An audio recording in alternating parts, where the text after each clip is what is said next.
ஜூலை 14 முன்னாள் துணைவேந்தர் வாசே குழந்தைசாமி பிறந்த தினம். நீர்வளத்துறை வல்லுநர் வாசே குழந்தைசாமி கரூர் வாங்கலாம்பாளையம் கிராமத்தில் 1929 ஜூலை 14 பிறந்தார். அரசு பள்ளியில் தமிழ் வழியில் படித்தவர். கரக்பூர் ஐஐடி தொழில்நுட்ப பாடத்தில் முதுகலை பட்டம் பெற்றவர். அமெரிக்காவில் இல்லினாய்ஸ் பல்கலைக்கழகத்தில் நீர்வளத்துறையில்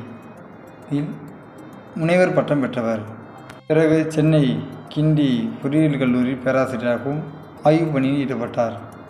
1978-79 காமராசர் பல்கலைக்கழகத்தில் துணைவேந்தராகவும் 1981 அண்ணா பல்கலைக்கழகத்தில் துணைவேந்தராகவும் தொடர்ந்து 1994 வரை புதுடெல்லியில் உள்ள இந்திரா காந்தி தேசிய திறந்தநிலை பல்கலைக்கழகத்தில் துணைவேந்தராக பதவி வகித்தவர்.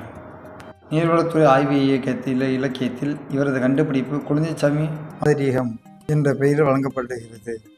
இவர் தேவநேய பாவலரிடம் தமிழை கற்றதில் பெருமையுடன் சொல்வார்.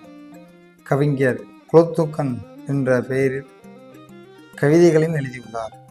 கல்வி மற்றும் தொழில்நுட்பத்துறையில் ஆற்றிய சேவைக்காக பத்ம விருதுகளால் கௌரவிக்கப்பட்டார்.